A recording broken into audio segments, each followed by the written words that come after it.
काश्मीर पहलगाम ठारे जो निरीह पर्यटक मानक आतंकवादी माने जेभली भाव बर्बरचित हत्या कले ताहार जवाब निश्चित भाव मिलिबा बोली तार जवाब निश्चित भाव मिलिबा बोली लोक माने दाबी करुथिले एवं वास्तविक ये दाबी को मध्य आज आम देशर यशस्वी प्रधानमंत्री मोदी जी तांको नेतृत्व रे भारतर वीर जवान माने जवाब देइछंती एवं ऑपरेशन सिंदूर ये माध्यम रे पाकिस्तान द्वारा ऑक्युपाई करा जाइतबा पीओके एवं पाकिस्तान रे 9टी जगार तांकर आतंकवादी आड्डा मानक उपरे जेभली भाव में आम जवान मान द्वारा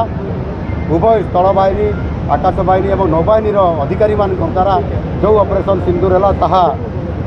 करने द्वारा समस्त आतंकवादी से आड्डा गुड़ी ध्वंस कर दि जाइए एवं आतंकवादी को मान निपात करा जाइए।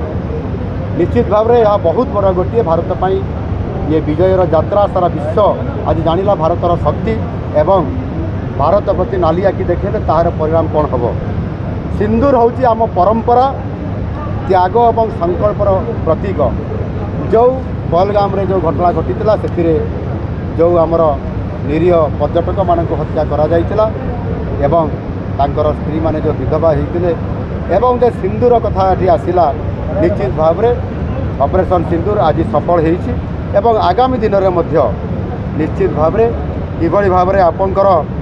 आतंकवाद विरुद्ध में भारत वर्षर ये लड़ाई जारी रहिबो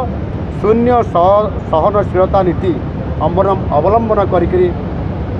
माननीय मोदी जी नेतृत्व में संपूर्ण भाव में आतंकवादी को